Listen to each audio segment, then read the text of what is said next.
बच्चों के साउंड जा शुरुआती रहा है? वर्षों का महत्व और मस्तिष्क का ऑडियो विकास, इस मॉड्यूल में आपका स्वागत है। वीडियो का साउंड मेरा नाम सरिता है Yes. और मैं आंगनबाड़ी Okay, सुपरवाइजर हूँ। मैं इस मॉड्यूल में आपका मार्गदर्शन करूंगी।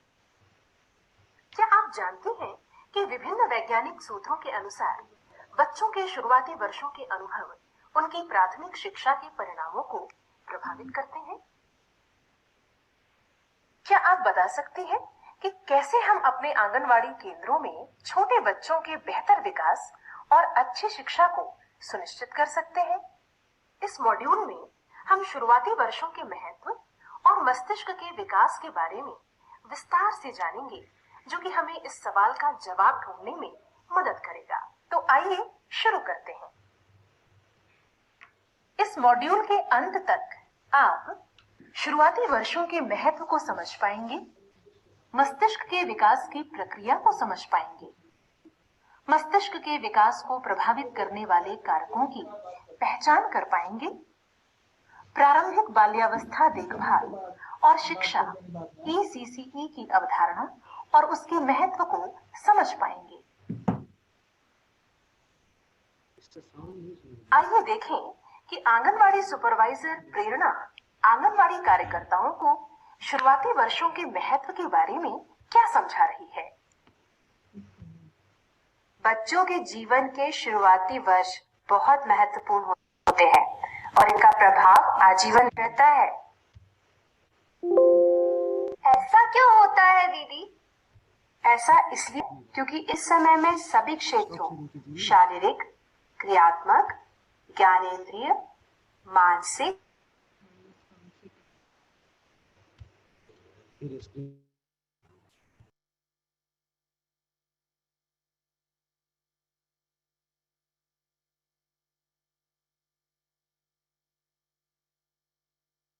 मस्तिष्क की मुख्य भूमिका होती है। क्या आप में से कोई बता सकता है कि जन्म के समय एक शिशु जानते हैं कि विभिन्न वैज्ञानिक सूत्रों के अनुसार बच्चों के शुरुआती वर्षों के अनुभव उनकी प्राथमिक शिक्षा के परिणामों को प्रभावित करते हैं? क्या आप बता सकते हैं कि कैसे हम अपने आंगनवाड़ी केंद्रों में छोटे बच्चों के बेहतर विकास और अच्छी शिक्षा को सुनिश्चित कर सकते हैं? इस मॉड्यूल में हम शुरुआती वर्षों के महत्व और मस्तिष्क के विकास के बारे में विस्तार से जानेंगे, जो कि हमें इस सवाल का जवाब ढूंढने में मदद करेगा। तो आइए शुरू करते हैं। इस मॉड्यूल के अंत तक आप शुरुआती वर्षों के महत्व को समझ पाएंगे। It is not very clear. प्रक्रिया Voice थोड़ी ब्रेक हो रही है ऑडियो में। मस्तिष्क के विकास को प्रभावित करने वाले कारकों की पहचान कर पाएंगे, प्रारंभिक बाल्यावस्था देखभाल और शिक्षा ECCE की अवधारणा और उसके महत्व को समझ पाएंगे। प्रवीण जी, तो वॉइस इज आइए ब्रेकिंग। देखें सुपरवाइजर प्रेरणा आंगनवाड़ी कार्यकर्ताओं को शुरुआती वर्षों के महत्व के बारे में क्या समझा रही है। बच्चों के जीवन के शुरुआती वर्ष बहुत महत्वपूर्ण होते हैं और इनका प्रभाव आजीवन रहता है। ऐसा क्यों होता है दीदी? ऐसा इसलिए होता है क्योंकि इस समय में सभी क्षेत्रों शारीरिक, क्रियात्मक, ज्ञानेंद्रिय, मानसिक, भाषा, सामाजिक, भावात्मक और रचनात्मक में बच्चे का विकास बहुत तेजी से होता है। शुरुआती वर्ष इन सभी क्षेत्रों में विकास के लिए नींव तैयार करते हैं। विकास के इन क्षेत्रों में कौशल प्राप्त करने के लिए मस्तिष्क की मुख्य भूमिका होती है। क्या आप में से कोई बता सकता है कि जन्म के समय एक शिशु के मस्तिष्क का भार वयस्क मस्तिष्क के भार का कितना प्रतिशत होता है? 10%। शिशु तो छोटा ही होता है, तो मस्तिष्क भी छोटा ही होगा ना? आपको ये जानकर हैरानी होगी कि जन्म के समय मस्तिष्क का भार वयस्क मस्तिष्क के भार का 30%, लगभग 300 से 350 ग्राम होता है। 2 वर्ष तक मस्तिष्क का भार वयस्क मस्तिष्क के भार के 80% के बराबर हो जाता है और 6 वर्ष की आयु तक मस्तिष्क का भार 90% तक पहुंच जाता है। ये दर्शाता है कि जीवन के मात्र कुछ प्रारंभिक वर्षों में मस्तिष्क का कितनी तेजी से विकास होता है। अब तक की आपकी समझ की जांच करने के लिए आइए हम एक अभ्यास करते हैं। यहाँ कुछ प्रश्न दिए गए हैं। आपका कार्य सही उत्तर चुनकर प्रेषित पर क्लिक करना है। अगले प्रश्न की ओर बढ़ने के लिए अगला पर क्लिक करें। जन्म के समय मस्तिष्क का भार वयस्क मस्तिष्क के भार का कितना प्रतिशत होता है? 30%, 50%, 80%, 70%? सही जवाब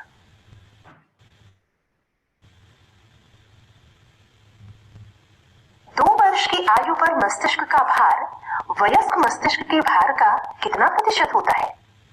30%, 50%, 80%, 70%?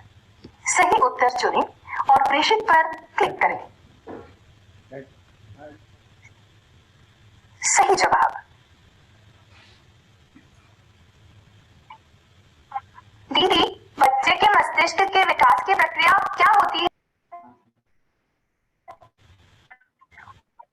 मस्तिष्क का विकास मस्तिष्क कोशिकाओं के आकार के बढ़ने और उन कोशिकाओं के बीच संपर्क स्थापित होने के फलस्वरूप होता है। इसके परिणाम स्वरूप मस्तिष्क का भार बढ़ता है। ये संपर्क गर्भावस्था के दौरान बनने शुरू होते हैं। अधिकतम संपर्क जन्म के प्रथम 3 वर्षों के दौरान बनते हैं। जन्म के बाद बच्चे को जितने ज्यादा सकारात्मक अनुभव मिलेंगे, उतने ही कोशिकाओं के बीच संपर्क बढ़ेंगे और मस्तिष्क का विकास बेहतर होगा। तो अब आप जान गए कि मस्तिष्क के विकास की प्रक्रिया क्या होती है। आइए अब देखते हैं कि आपने कितना सीखा।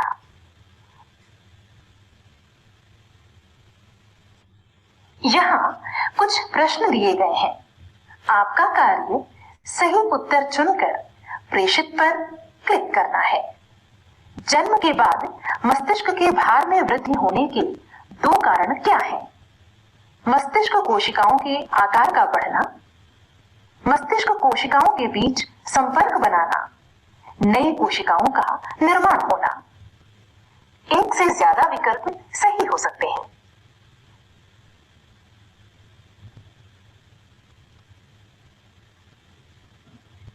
सही जवाब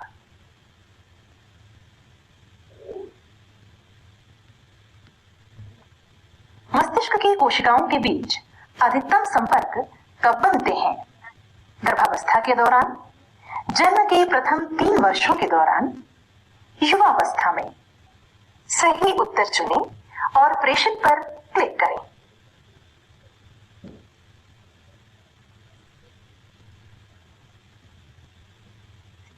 सही जवाब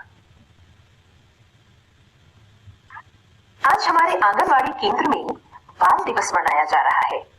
आइए देखते हैं कि आयोजन के दौरान हमारी आंगनवाड़ी सुपरवाइजर और अभिभावकों के बीच क्या बातचीत हुई। जन्म के पहले से ही मस्तिष्क का विकास शुरू हो जाता है और जन्म के बाद तक जारी रहता है। मस्तिष्क का विकास 2 कारकों से प्रभावित होता है, आनुवांशिकता और वातावरण। आनुवांशिकता से मतलब है माता पिता से गुणसूत्रों के माध्यम से प्राप्त हुए लक्षण। वातावरण का तात्पर्य है वे स्थितियां जो बच्चे के बाद अनुभव करता है। हम बच्चे के अधिकतम संभावित विकास के लिए उसके वातावरण संबंधी कारकों में बदलाव कर सकते हैं। हम बच्चे को ऐसा वातावरण प्रदान करने का प्रयास कर सकते हैं जिससे उसके मस्तिष्क के निर्माण में मदद मिले। जिस समय तक बच्चे 3 वर्ष के होते हैं, मस्तिष्क कोशिकाओं के बीच संपर्कों का निर्माण काफी हद तक हो गया होता है। शुरुआती वर्षों में मस्तिष्क विकास को प्रोत्साहन देने का सबसे बेहतरीन तरीका बच्चे को सकारात्मक उत्प्रेरक अनुभव प्रदान करना है। सकारात्मक उत्प्रेरक अनुभव से क्या अर्थ है? सकारात्मक उत्प्रेरक अनुभव का अर्थ है भावनात्मक सुरक्षा की भावना विकसित करने के लिए बच्चे को अक्सर गले से लगाना और उठाना, बच्चे की ओर देखना और उससे नजरें मिलाना, उसके रोने पर जल्दी से जल्दी प्रतिक्रिया दिखाना, उसे भोजन खिलाते समय बातचीत करना, उसके साथ खेलना, उसके साथ बातें करना और कहानियां और कविताएं सुन, उसे खिलौनों और वस्तुओं को पकड़ने और टटोलने के अवसर देना। बाजार, पार्क, पड़ोसी के घर जाते समय बच्चे को भी साथ लेकर जाना। बच्चे अपने आसपास की दुनिया के बारे में वयस्कों से ही सीखते हैं, इसलिए वयस्क बच्चे के साथ दिन में कुछ समय केवल उससे बातचीत और अंतर्क्रिया करें। बच्चे और वयस्क के बीच यह प्रेमपूर्ण अंतर्क्रियाएं बच्चे के संवेदी, सामाजिक, भाषाई, भावनात्मक, क्रियात्मक, शारीरिक रचनात्मकता और सौंदर्य बोध के विकास को बढ़ावा देती है। तो आपने देखा कि किस तरह आंगनवाड़ी सुपरवाइजर ने अभिभावकों को सकारात्मक और उत्प्रेरक वातावरण के बारे में समझाया। स्वस्थ और अविकसित मस्तिष्कों के इन दो चित्रों को देखें।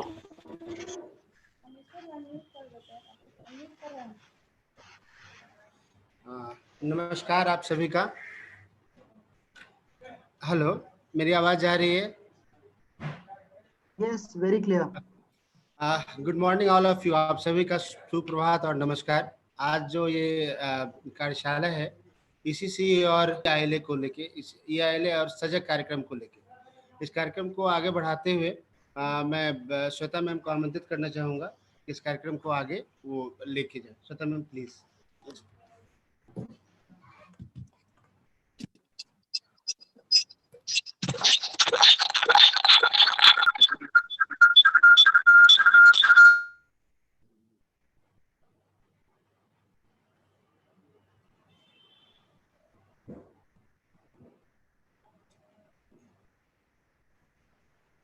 श्वेता का माइक म्यूटेड है तो शायद की आवाज नहीं आ रही है।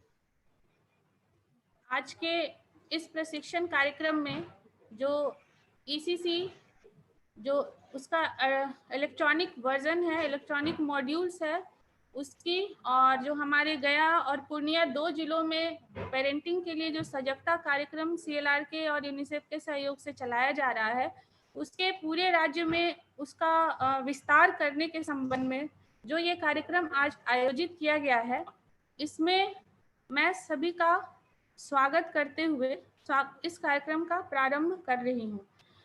सबसे पहले मैं जिनके मार्गदर्शन के बिना ये कार्यक्रम संभव ही नहीं था, उनको मैं सबसे पहले आमंत्रित करूंगी, हमारे डायरेक्टर आईसीडीएस निदेशक महोदय श्री आलोक कुमार। उसके साथ मैं स्वागत करती हूँ यूनिसेफ दिल्ली से education specialist miss Sunita Ahuja.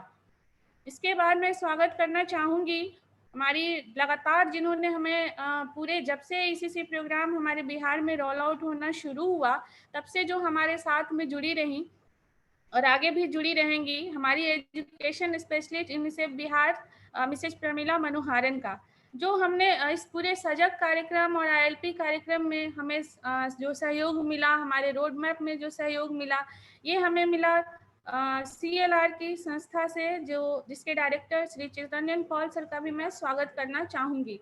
उनके साथ उनके संस्था के ही रिप्रेजेंटेटिव मैडम रेखा मेनन मैडम का भी मैं स्वागत करना चाहूँगी। साथ ही साथ यूनिसेफ में श्री रवि दयाल जी, जिन्होंने भी लगातार हमें अपना सहयोग दिया है और आगे उनके सहयोग की अपेक्षा भी है, तो मैं उनका भी स्वागत करती हूँ। इसके साथ ही मैं जो हमारी जो टीम है, जो एनएनएम की टीम है, इसके जो मार्ग प्रदर्शक हमेशा से रहे हैं श्री मंतेश्वर झा, जो वर्ल्ड बैंक के रिप्रेजेंटेटिव है, मैं उनका स्वागत करती हूँ। साथ ही हमारी जो पूरी टीम है एनएनएम की, उन्हें भी मैं स्वागत करती हूँ। इसके साथ ही साथ जब हम सभी जानते हैं कि हमारी जो सिर्फ सरकार की एक जो पहल होती है वो बिना डेवलपमेंट पार्टनर्स के हम लोग थोड़ा सा पिछड़ सकते हैं। तो इन सभी जो मेन हमारे ऑर्गेनाइजेशन थे जहां मैंने नाम लिया, साथ हमारे और भी जो हमारे लगातार सहयोग करते आए हैं इस पूरे ईसीसी के रोल आउट में, आगा खां फाउंडेशन, प्रथम, सेव द चिल्ड्रेन, निदान, चार्म आदि जो डेवलपमेंट पार्टनर्स हैं, आज जो भी हमारे साथ प्रतिनिधि जुड़े हुए हैं, उन सभी का मैं अभिवादन करती हूँ। अब मैं बताना चाहूंगी कि पूरे ईसीसी को रोल आउट करने में जिनका सबसे प्रमुख योगदान रहा है, जो हमारी आईसीडीएस की जो मेन जो पिलर्स हैं, जैसे हमारे डीपीओ, सीडीपीओस, एलएस और आंगनबाड़ी वर्कर्स, इनके बिना हम कुछ भी कार्यक्रम फील्ड में रोल आउट नहीं कर सकते हैं। इन सभी का मैं आज इस पूरे प्रशिक्षण कार्यक्रम में करती हूँ। जो लोग हमारे साथ जूम लिंक से जुड़े हुए हैं, वो जूम से जुड़े, बाकी जो एलएस और वर्कर हैं वो यूट्यूब लिंक से हमारे लाइव स्ट्रीमिंग के साथ ही वो क्वेश्चन आंसर भी कर सकती हैं और पूरे प्रशिक्षण को देखेंगी। तो मैं सर्वप्रथम अपने निदेशक आईसीडीएस महोदय का स्वागत करते हुए उन्हें इस पूरे कार्यक्रम के शुभारंभ के लिए आमंत्रित करना चाहूंगी। प्रणाम सर, कृपया कार्यक्रम में हमें शुभाशीष देकर कार्यक्रम की शुरुआत की जाए।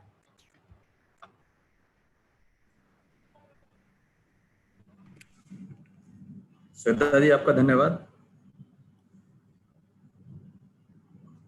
सर्वप्रथम मैं सीएलआर के श्री चितरंजन कौल जी को धन्यवाद देना चाहूँगा एवं यूनिसेफ की जो टीम है जो ईसीसी के कार्य में हमारा सहयोग कर रही है, मैं उनका भी धन्यवाद देना चाहूँगा कि एक हमारा जो ईसीसी जो प्रोग्राम है, प्राथमिकता का प्रोग्राम था, ये कार्यक्रम था, और सीएलआर और यूनिसेफ जो एक काम दिया है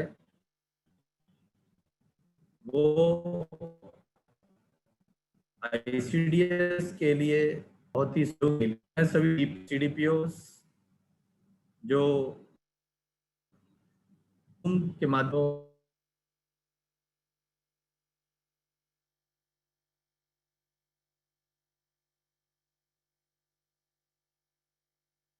इस प्रोग्राम के जो मुख्य जो कलाकार हैं या जिनको ये प्रोग्राम इम्प्लीमेंट करना है, वो हमारी सेविकाएं और एलएस हैं।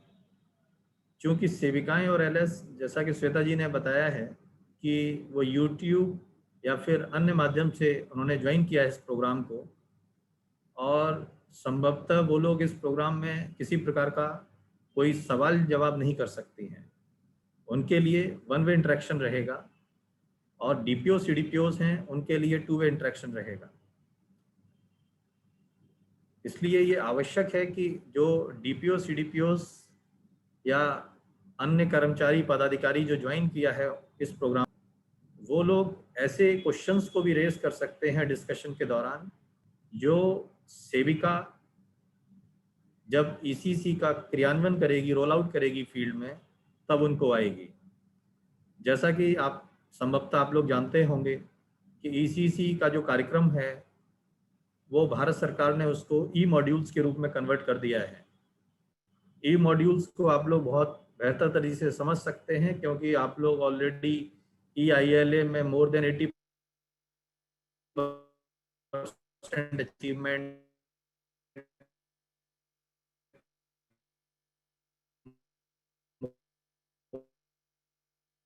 More than 90% achievement district, same प्रकार ने मॉड्यूल्स तैयार किए हैं। और मैं भी देख रहा था कि ऐसी जानकारी कि बच्चे का किस एज में या किस एज तक कितना मानसिक विकास हो जाता है, ये जानकारी संभवतः आम जनमानस को नहीं होगी। तो इस तरह की जानकारी हमारे लिए इसलिए आवश्यक है क्योंकि इसी मेंटल लेवल, उसी मेंटल कैपेसिटी के अनुसार हमें ईसीसी प्रोग्राम को रोल आउट करना है। और दूसरा फायदा जो आप लोगों को होगा कि आपका जो स्किल है, चाहे वो चाइल्ड साइकोलॉजी में, एजुकेशन साइकोलॉजी में, या फिर जो डेवलपमेंट जो स्टेजेस जो बच्चे की हैं, वो आपका स्किल एनहेंसमेंट होगा इस प्रोग्राम के माध्यम से। और आजकल तो स्पेशलाइजेशन का समय है, जो स्किल जिसके पास स्पेशलाइज्ड स्किल है वो उतना ही कॉम्पिटेंट है।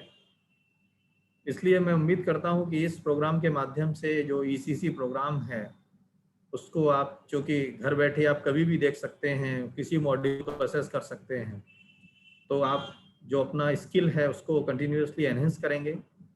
और जो एलएस या सेविकाएं हैं उनको कैसे इस प्रोग्राम में सम्मिलित होना है, कैसे इस प्रोग्राम का वो लगातार उपयोग कर सकती हैं अपने स्किल एनहेंसमेंट में, इसके लिए भी आप उनको प्रेरित करेंगे।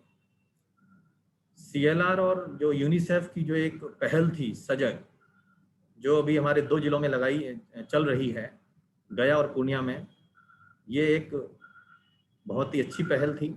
और इसके जो परिणाम हैं वो आज सीएलआर और यूनिसेफ की जो टीम है वो लोग डिस्कस करेंगे कि उनको पायलटिंग के दौरान क्या प्रॉब्लम्स आई, उनका क्या निराकरण किया जा सकता है, और इससे बच्चों को एवं अभिभावकों को क्या फ़ायदा हुआ। जैसा आप लोगों को पता भी होगा कि जो न्यू एजुकेशन पॉलिसी है उसमें हमारा आंगनवाड़ी एक फॉर्मल एजुकेशन का पार्ट चुका है। जो शुरुआती 5 इयर्स हैं उसमें 3 साल हमारे प्री स्कूल एजुकेशन के हैं और 1st एंड 2nd स्टैंडर्ड हमारा फॉर्मल एजुकेशन जो वर्तमान में है उसके हैं। तो ये जो फाउंडेशन ईयर है जिसको न्यू एजुकेशन पॉलिसी फाउंडेशन, वो कैसे लगातार एनहेंस होते रहे, क्योंकि ये बच्चे ही कल राज्य के और देश के भविष्य हैं। इसलिए ये सब आप लोगों को बताने की आवश्यकता नहीं है, आप लोग इस संबंध में काफ़ी एक्सपीरियंस हैं, आप लोगों को 12 20 साल का एक्सपीरियंस है। तो ये आज की जो ये प्रोग्राम है ईसीसी और सजग का जो प्रोग्राम है वो मुझे उम्मीद है कि एक सक्सेसफुल प्रोग्राम की तरह रहेगा।